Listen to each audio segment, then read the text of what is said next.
Good afternoon, everybody. Good afternoon, and welcome to Bath Forum. So my name is Mark McGuinness. I'm the University's Provost Chancellor. It's my honour and pleasure to invite, at long last, our graduates for graduation ceremony today, and welcome to all their guests. The auditorium in which you're sitting, just a few words about that first, it's a great to start this difficulty. That's something unremarkable in such a huge heritage-rich city like Bath, but it is such an appropriate place for a graduation celebration. A place that the community of Bath use regularly for all kinds of enjoyment, entertainment, celebration. My own kids have been on the stage. They were dressed as reindeer at the time, but it gives you an idea of the kinds of things that go on here. It's a place that we come to celebrate, and welcome to everyone today. Bringing together a large public event at any time is always hard work, it's always difficult. You will all appreciate how difficult that has been in the COVID pandemic, and I'm particularly grateful to a number of people. Don't worry, I won't read out a load of names, but just to flag key contributions from many colleagues at the university, from the Bath and North East Somerset Public Health team, who supported us throughout as we have built our plans to celebrate with you today. Staff here at Bath Forum have helped us to organise the event and make sure everything was in place for today, and also the Guild Hall, where you registered and were today. So thank you to all those key contributors. My main job this morning, before we get underway with the main ceremony, is really just to talk through with our graduates what will happen in the forthcoming ceremony. So in a few minutes I will ask everyone in the auditorium to stand if they would, and that will be to allow the academic procession to enter the room. The academic procession will enter on the ground floor and move towards the front before coming to these steps and move across the stage. There will be a fanfare. It's a very colourful, splendid fair. Academic staff wear the colours of their awarding institution, just as our graduates do today. So you see lots of different splendid dress going in front of you. The tradition dictates that until the Vice-Chancellor has taken her seat as the most senior academic in the ceremony, we all remain standing. So once the fanfare ends and the Vice-Chancellor will be in the middle of the procession, at the front of the centre of the stage, when she takes her seat, then everybody else in the auditorium can follow suit, including the academic procession. I'm delighted to say that the Vice-Chancellor made it very clear at the outset that for this run of graduation events this February, she would want to be here personally to congratulate every single one of you, and she has done so. We'll give her a welcome speech today and receive every graduate at this ceremony. She'll give her welcome address, and as Master of Ceremonies, it's my job to move us through the various stages of the ceremony in front of us. We have an Honorary award, we have the presentation of awards to our graduates, and I'll take us through that as we go through the afternoon together.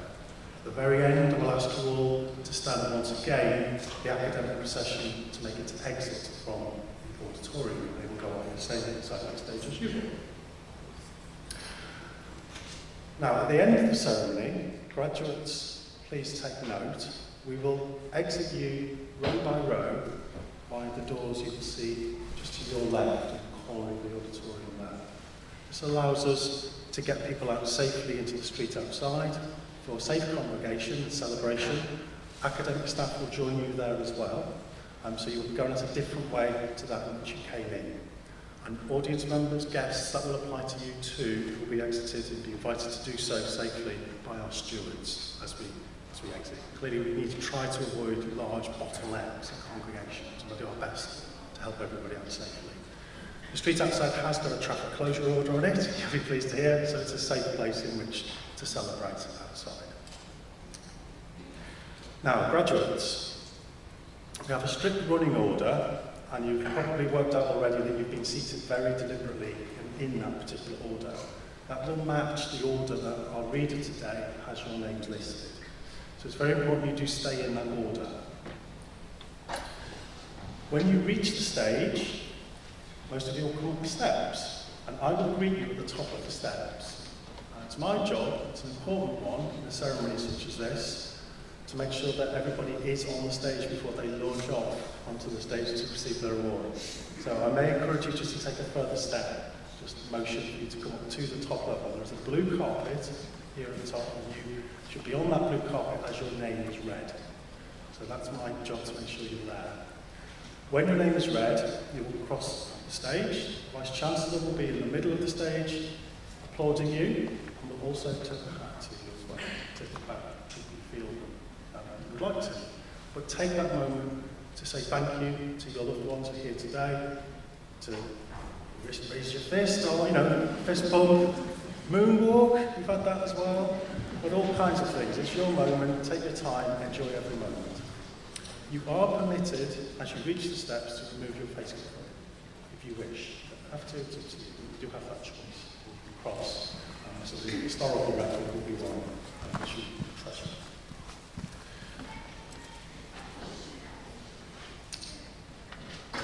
Please note this is a non-contact ceremony, so there will be no handshakes from members of the academic procession or indeed the Vice-Chancellor. So make the most of your time on stage and that applause, which you'll enjoy. Okay, once all the graduates have been presented to the Vice-Chancellor, she will then confer the awards. It's at that point confirmed that she will invite you to remove your hats.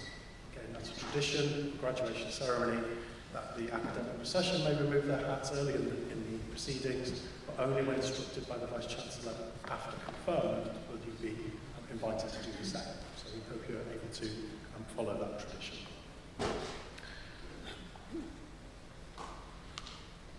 Okay, finally, a few short housekeeping notes. First of all, mobile phones. Do a quick check, make sure that mobile phones are switched off or silent. We do have full first aid support here today. Should you need it at any point during the ceremony, do just get the attention of one of our stewards, and they will get you to that assistance quickly. And in the unlikely event we need to evacuate the building today for some or other reason, there will be a very clear instruction to do so, and we will, obviously all of our stewards will get you to the nearest available exit, and we'll do so in an orderly fashion. But other than wishing our graduates every success with their future, I hope you enjoy whatever adventures lie in wait for you, whichever path you go down. I would just now like to ask everybody to stand as we await the academic procession.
Graduates, your guests,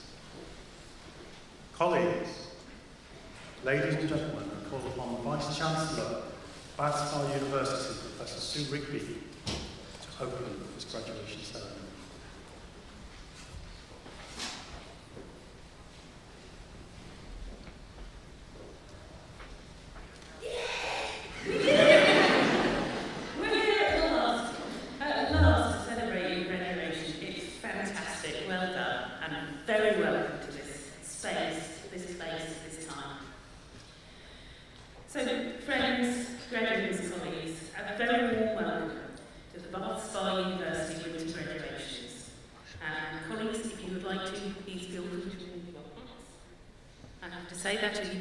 Graduated and our statues.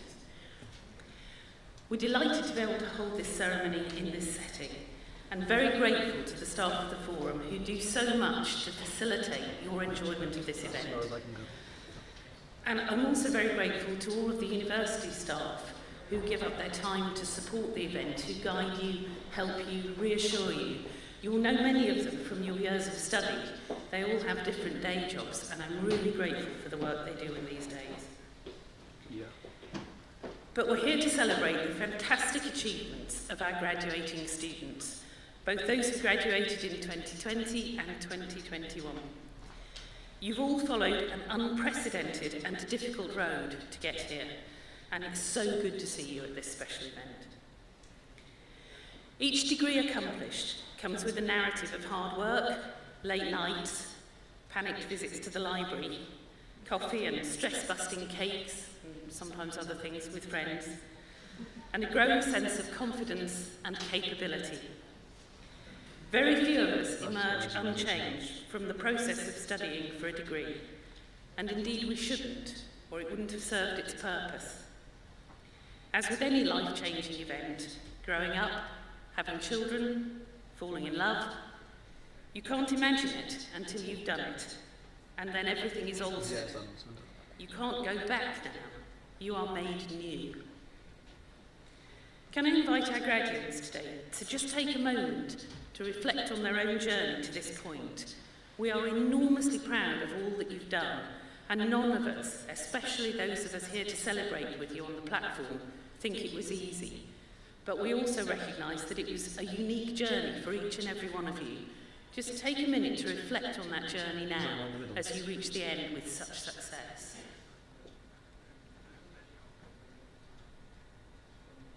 Do it looser. I can't go. Although studying for and receiving a degree is something individual, well, at least we hope it is, Oh, I thought you said it. it's accomplished within the supportive framework of friends and family, some of whom are here to celebrate with you today. In a moment, I'd like to ask you to stand up and to give a big round of applause to the folk who helped you to get to this point, both those who are in the room and those who aren't here in person, but for sure are thinking about you now. So, if you could please stand up, turn to your supporters and give them an enormous round of applause.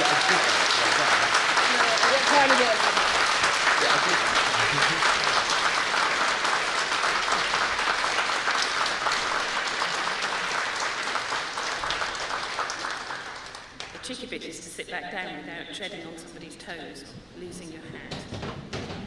Oh. Well done, I think. No need to stand up again for this one, but can I also ask you to join me in thanking those staff who've taught you and supported you in other ways through your studies. I'm privileged to lead, genuinely privileged to lead, a group of outstanding academics and professionals who have you, their students, always at the heart of what they do. They work long hours, and many of them, especially since the start of the pandemic, and I'm as delighted by your attainments as you are. So please join me in thanking them now.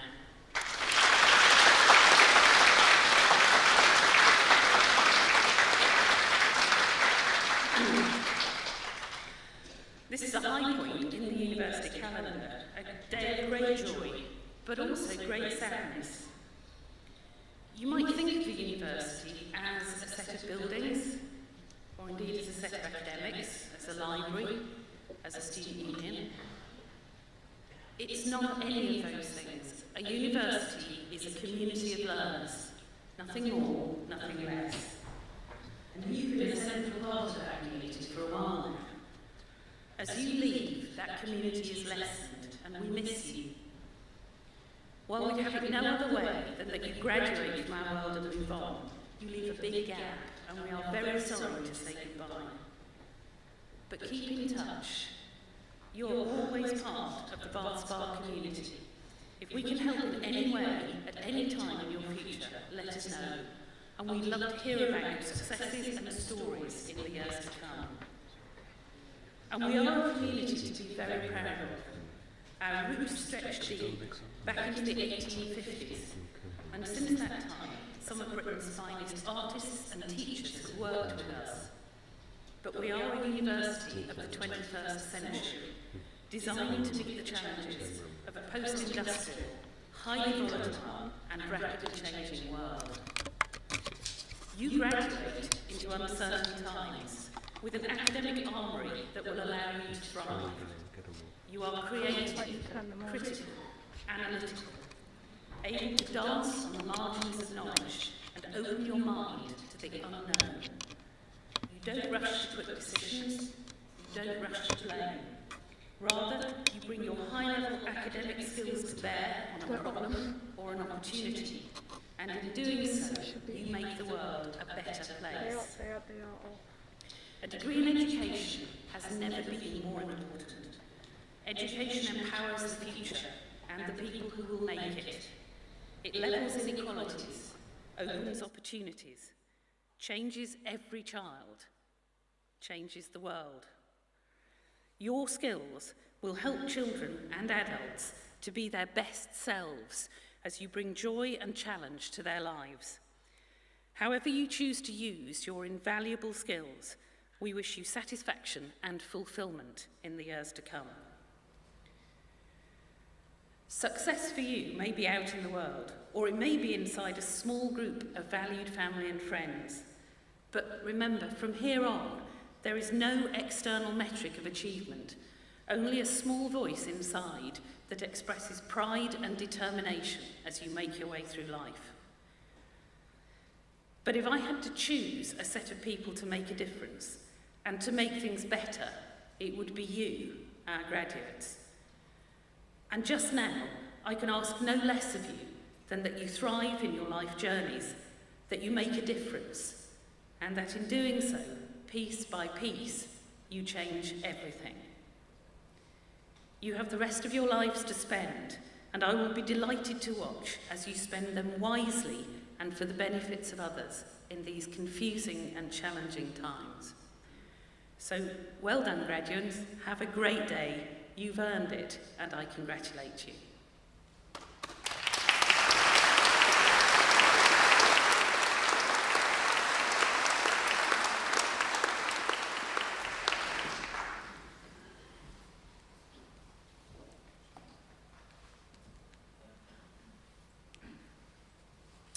We now move to the presentation of awards.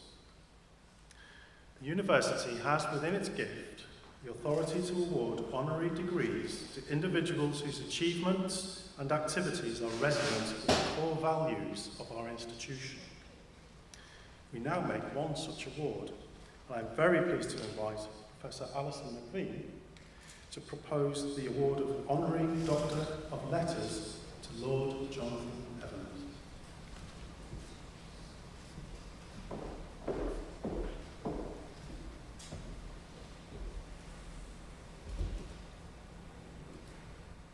Vice-Chancellor, it is my pleasure and honour to read the citation for the Lord Evans of Weardale for the award of Honorary Doctor of Letters. After gaining a degree in classical studies from a university not too far from here, Jonathan Evans was inspired to pursue a career in intelligence and national security and joined the security service MI5. For much of his career, he focused on counter-terrorism. It was, apparently, a career that he practiced with enthusiasm, commitment and skill, since he was rapidly promoted through a range of roles that would lead to his appointment as Deputy Director General of MI5 in 2005 and followed by a Director General in 2007, a position in which he served for 6 years. An exceptional member of our security services, he was able to draw upon the intellectual and theoretical skills he had developed as a student, not least in reflecting on and addressing the challenging operational and policy decisions he had to make while trying to keep our country secure and its citizens safe. But alas, even the best of spies cannot go on forever, and Lord Evans retired from the service in 2013. Working in the world of intelligence requires careful attention to ethical and legal issues. In 2018, he was appointed as chair of the Independent Committee on Standards in Public Life. The Committee on Standards in Public Life was established in 1994 to advise the Prime Minister on ethical standards. It promotes a code of conduct known as the Nolan Principles, which inform and guide the behaviour and standard of those working in the public service. In addition, Lord Evans, as chair, is responsible for making recommendations that will help ensure high standards are maintained throughout public service. I fear, Lord Evans, that you may have been kept particularly busy over the last few months. But if that was not time-consuming enough, Lord Evans is chair of the Kent Search and Rescue Charity, as well as of a social enterprise in East London, and is also the Deputy Lieutenant of Kent. But I understand he also finds a little time to pursue his hobby. Apparently, he is very keen on fast Italian sports cars. Lord Evans' exceptional and extraordinary work with the security service was recognised when he was appointed Knight Commander of the Order of Bath in the 2013 New Year's Honours List, and he was personally nominated by the Prime Minister as a cross-bench life peer for his contribution to public service in 2014. Vice-Chancellor, it is my pleasure to present the Lord Evans of Weardale for the award of Honorary Doctor of Letters.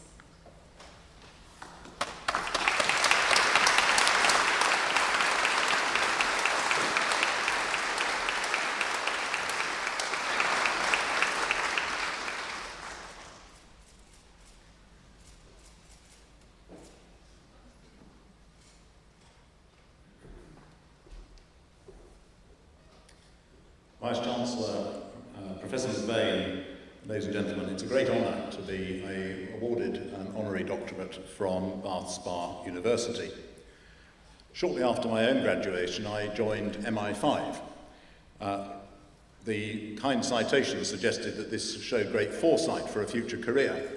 The reality is that MI5 was so secret in those days that it was literally the case that it was 2 days after I joined before I realised that it was MI5 that I was now employed by.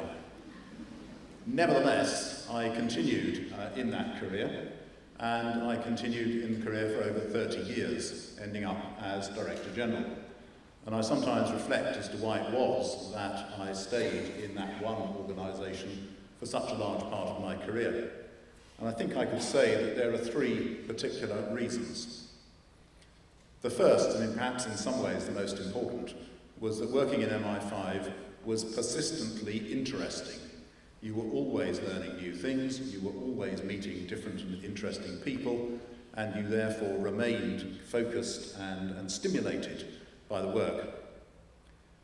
Secondly, I found that the colleagues in MI5 were excellent people to work with. Intelligent, thoughtful, very little political ambition, and therefore the sort of people that actually it makes it a joy to go to work with. And finally, I believe that MI5 did something valuable for this country in keeping the country secure and in keeping our citizens safe, particularly in later years from the threat of terrorism.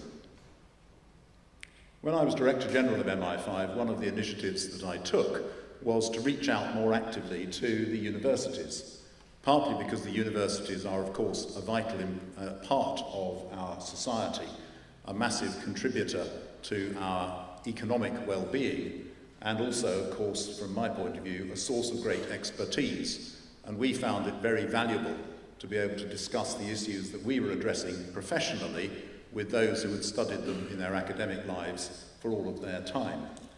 It was a real benefit to us. It was also, of course, important because our own members of staff continued to expand their skills and their capabilities by undertaking academic courses and qualifications themselves, very often on a remote basis. And they found that theoretical learning and the considering the issues that we were studying in a more reflective way added to their ability to actually deliver in the workplace. More recently, I have become the chairman, as Professor McVeigh said, of the Committee on Standards in Public Life. When I took it on, it was quite a nice, quiet little corner of public life. More recently, it's become much more vibrant and exciting, which wasn't my original plan. But in that context, I've been privileged to meet and to engage with the Centre for Leadership, Ethics and Professional Practice at Bath Spa.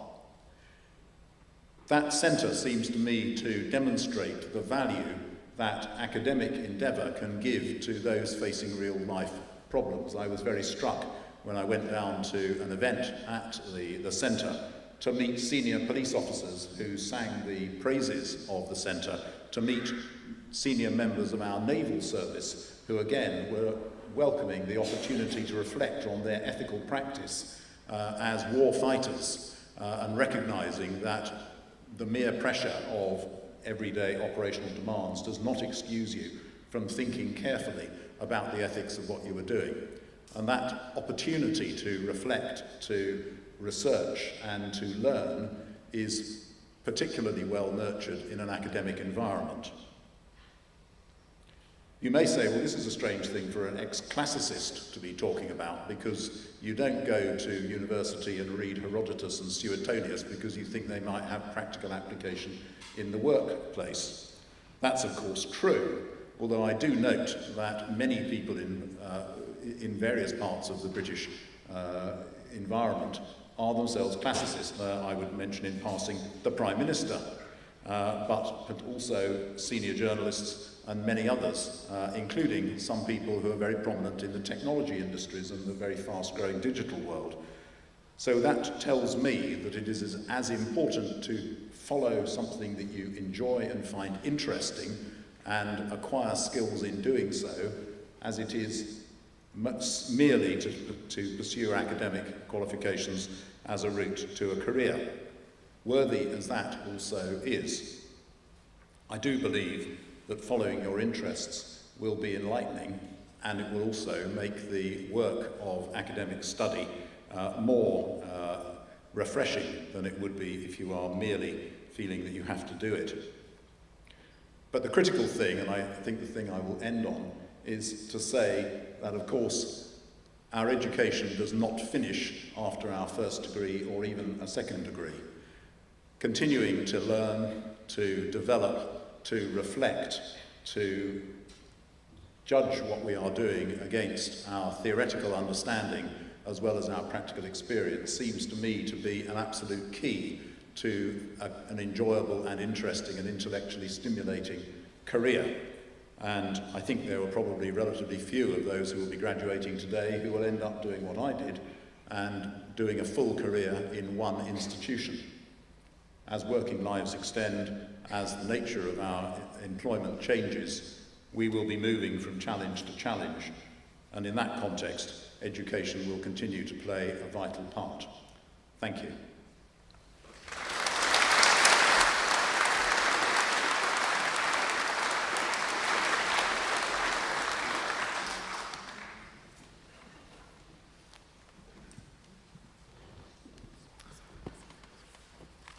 We now continue the presentation of awards to graduates of Bath Spa University, and I call upon the Vice-Chancellor to receive graduates from our School of Education.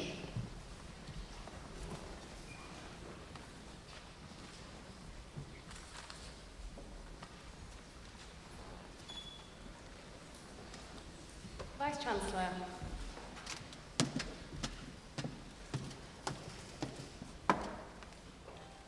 I present the following for the award of Bachelor of Arts with Honours in Combined Awards, Sophie Mary Margaret Bastable House.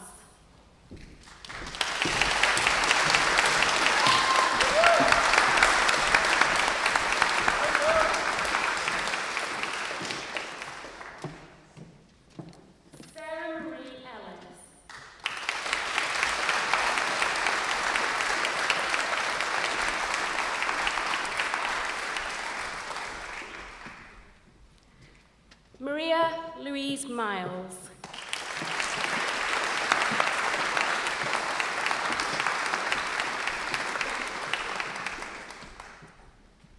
Caitlin Rose Heather Robinson.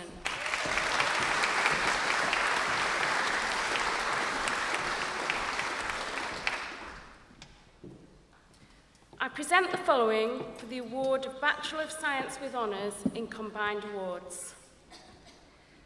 Chloe Georgia Evelyn Ballard.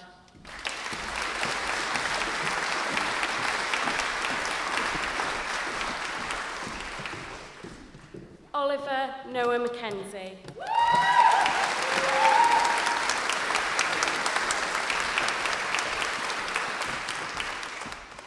Bethany Rose Tressida.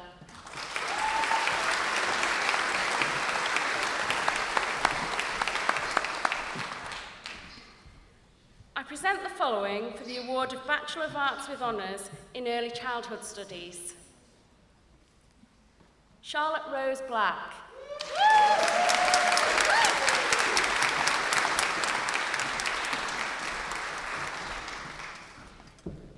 Hebak Saeed Bodley.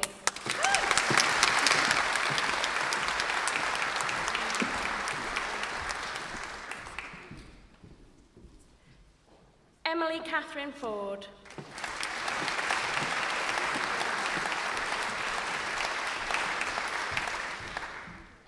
Anna Graham.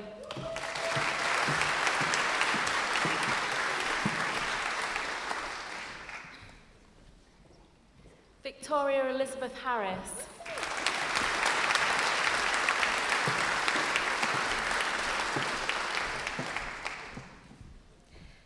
Grace Eva Harvey.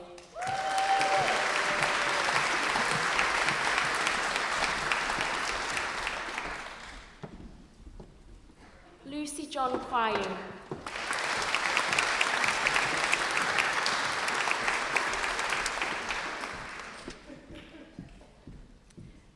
Catherine Mary Caroline Ogborn.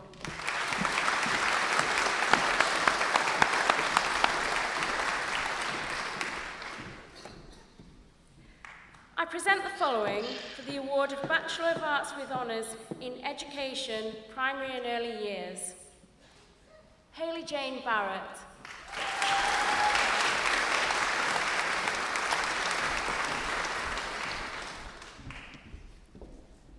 Sam Joseph Bromwich.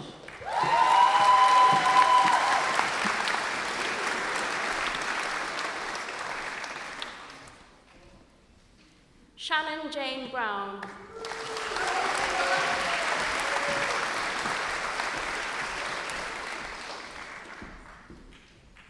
Poppy Amelia Cryer.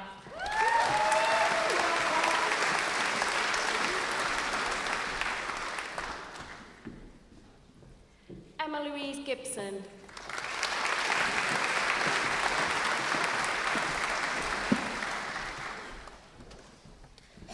Oliver David Hampton.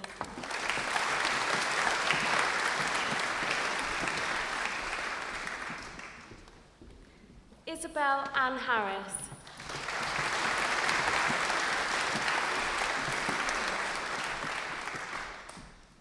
Adam Hawkins.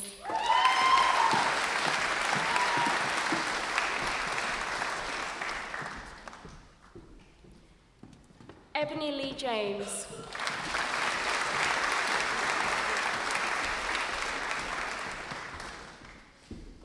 Katie Louise Kitchener.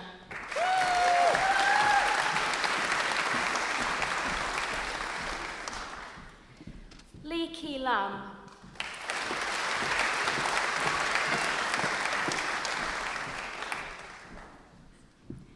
Evie May Llewellyn.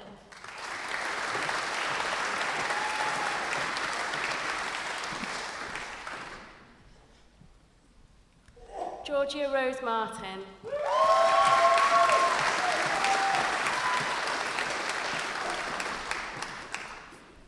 Charlotte Rebecca Parsons.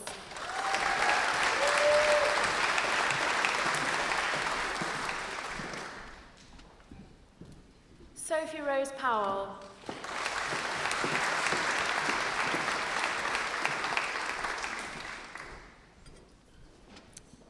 Maddie Jo Rowland.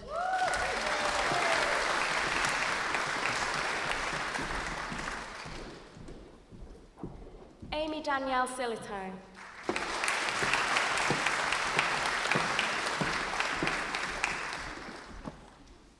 Heather Ann Smith.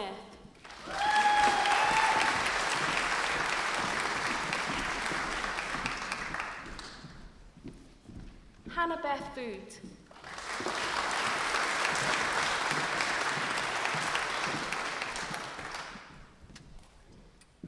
Alexander James Wardle.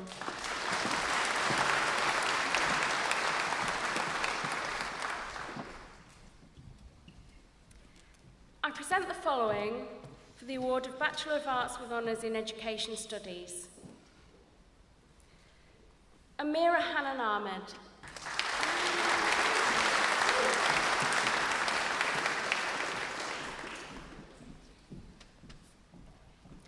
Muna Ibrahim Ali.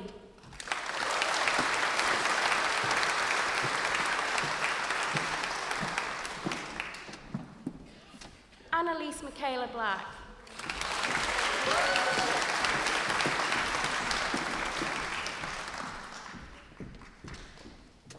Olivia Charlotte Cattrall.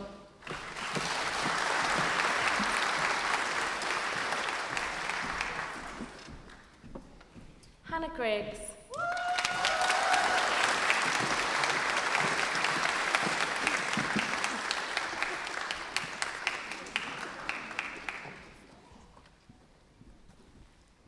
Connor Morgan Hatton-Jones.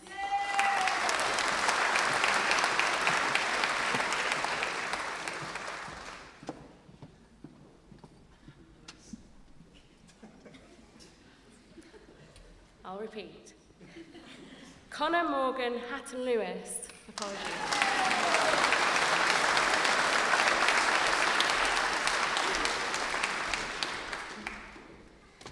Kelly Lee Jenks.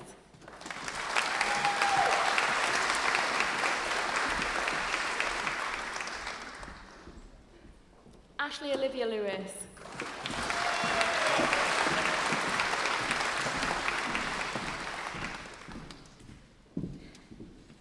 Megan Louise Mills Dunn.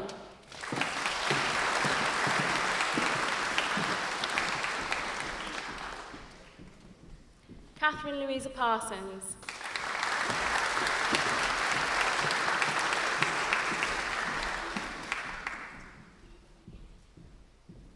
Amelia May Patterson.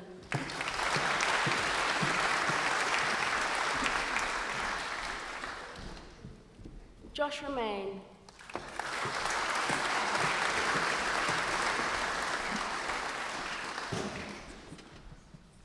Tegan Rose Tullett.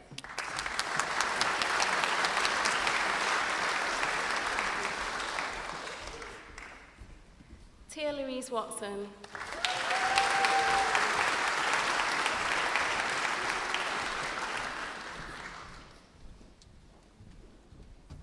Thomas Anthony Webb.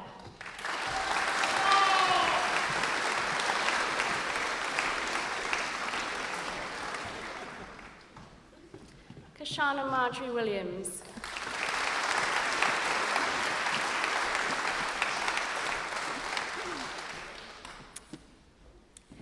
I present the following for the award of Bachelor of Arts with Honours in Education Studies Specialised. Isabel Grace Bannister.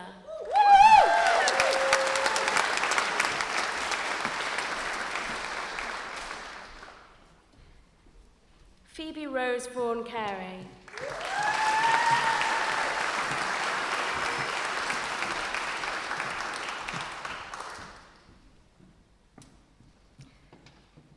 Emily Alice Dickinson.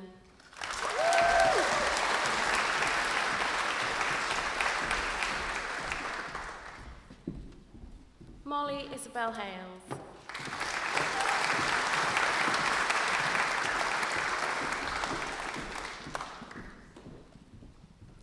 Anna Catherine Saunders.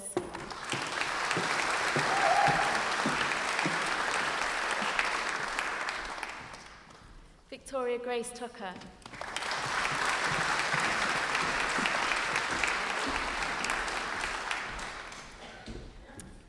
I present the following for the award of Bachelor of Arts with Honours in Early Childhood Studies, New College, Swindon.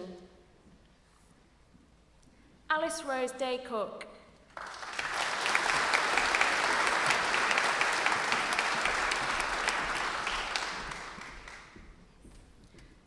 I present the following for the award of Master of Arts in Counselling and Psychotherapy Practice.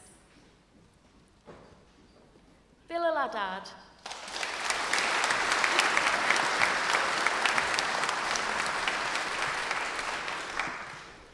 Alison Awuku.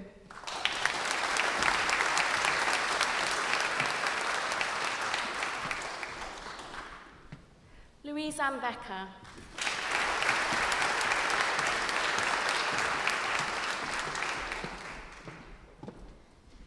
Bridget Michelle Beresford.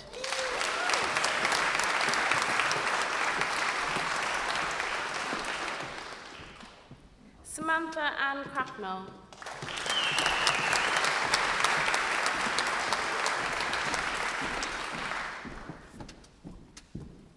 Jessica Lawrence.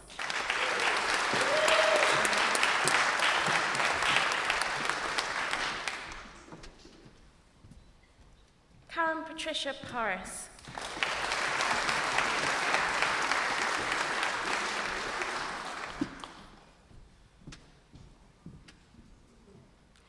Delcia Lynn Richter.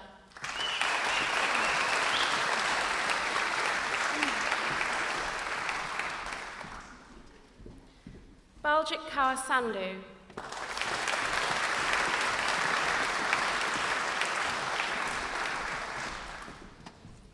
Rasheen Sujmand Basmju.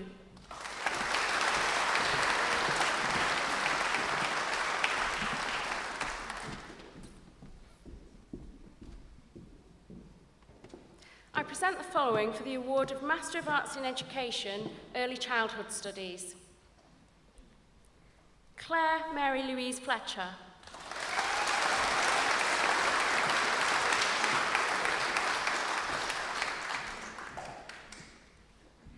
I present the following for the award of Master of Arts in Education, Leadership and Management Pathway. Priska Mwewa.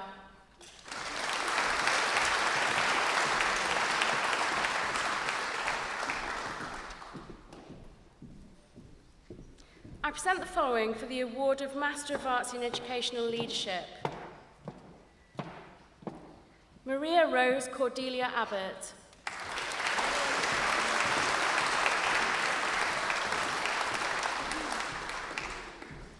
Chloe Louise Bassett Dorr.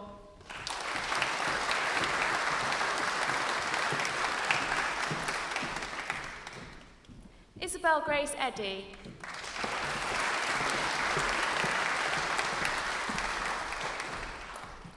Bethan Jeffers.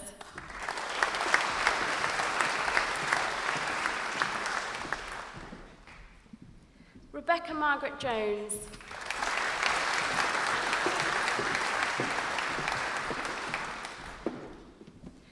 Hugh Llewellyn Rees.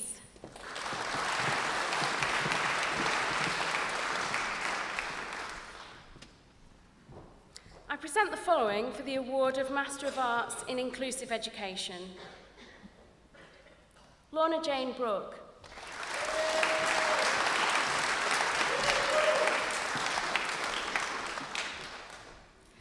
Suzanne Michelle Crosby.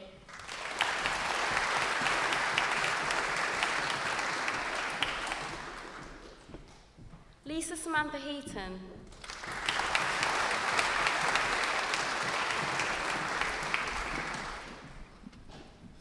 Siobhan Rachel Skeffington.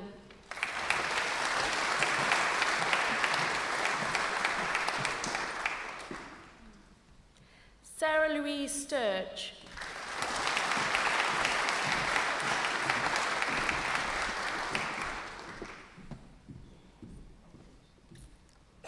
I present the following for the award of Master of Arts in Educational Practice.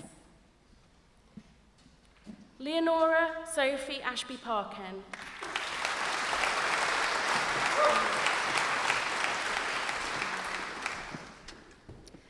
Lindsay Ann Ford.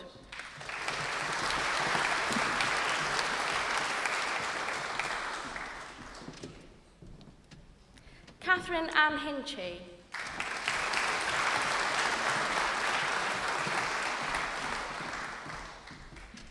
Lizanne Ling Mei Kao Jacobson.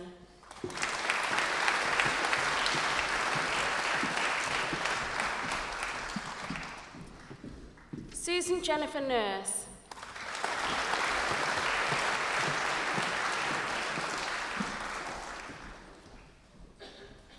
I present the following for the award of Postgraduate Diploma in Specific Learning Difficulties Dyslexia.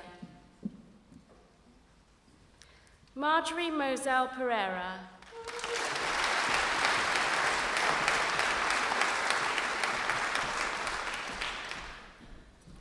Rebecca Ellen Windridge.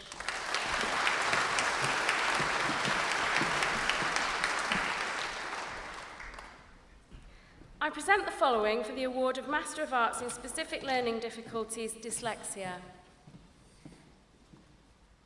Vanessa Gilda Stevens.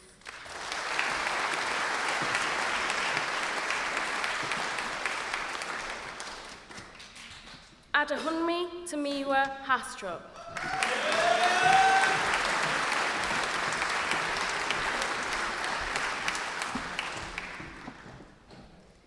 Larissa Ruth Roberts.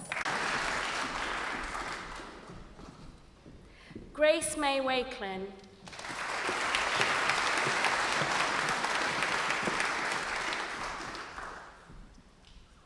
I present the following for the award of Master of Arts in Professional Practice. Roisin Ann McLaughlin.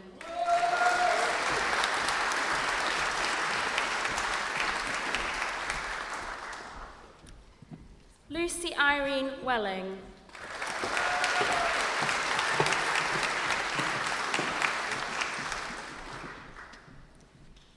I present the following for the award of Postgraduate Certificate in Special Education Needs Coordination.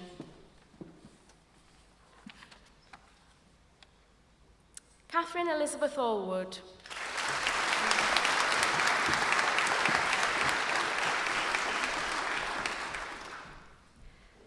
Sapna Bowden.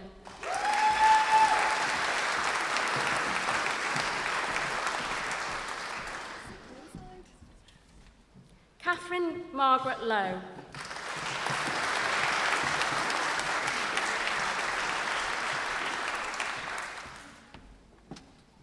Sarah Louise Pierce.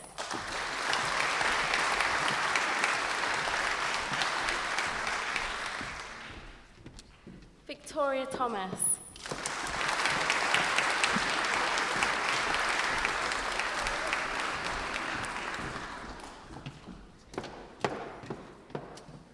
I present the following for the award of Doctor of Philosophy in Education for their thesis entitled Students' Beliefs about Learning English as a Foreign Language in Wartime, the Experience of Damascus University from 2017 to 2020. Rashid Abdul Hadi.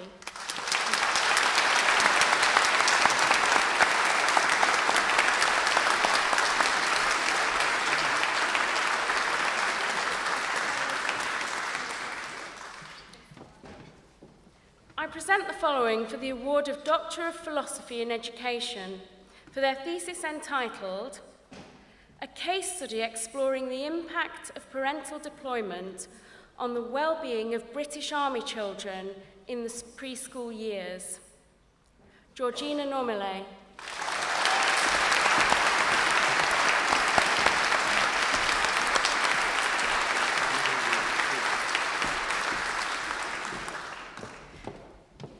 I present the following for the award of Bachelor of Arts Honours, Primary and Early Years Education, Hannah Lee Brandreth Bossert.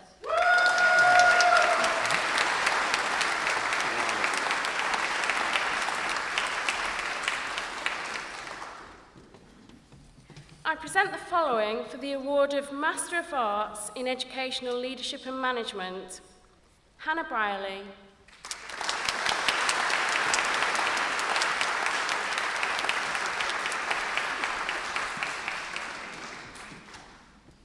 I present the following for the award of Bachelor of Arts Honours in Education Studies, Thomas Benjamin Bree.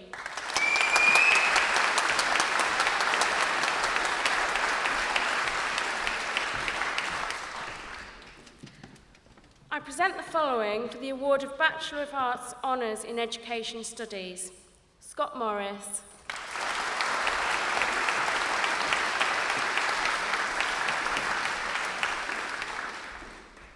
I present the following for the award of Bachelor of Arts Honours in Education Studies, Olivia Rose McWilliam.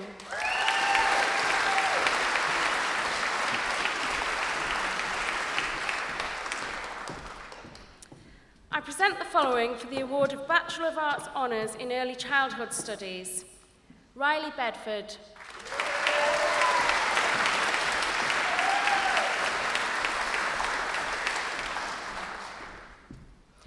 I present the following for the award of Bachelor of Science Combined Awards, Jessica Ann Rolls.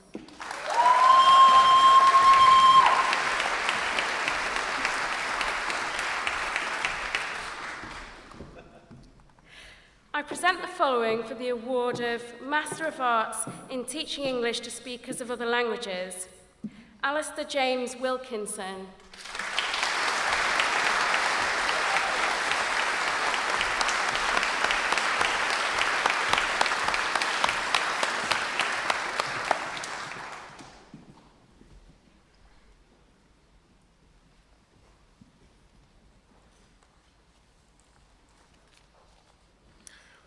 Vice-Chancellor, in addition to those candidates presented to you here, I commend to you the other candidates listed here but in absentia for conferment of their various awards.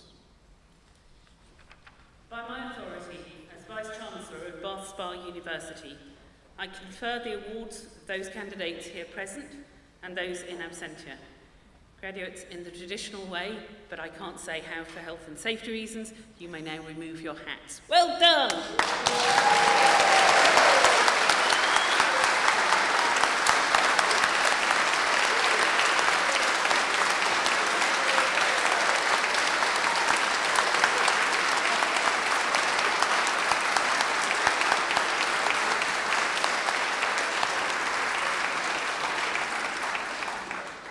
I'd like to close this ceremony with a Gaelic blessing for you. May the road rise up to meet you.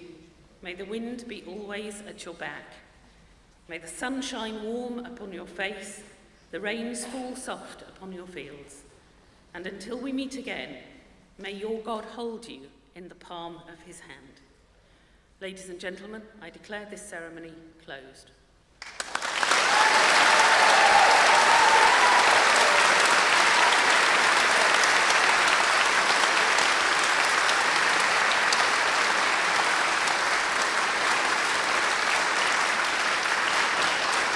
Please stand for the academic procession.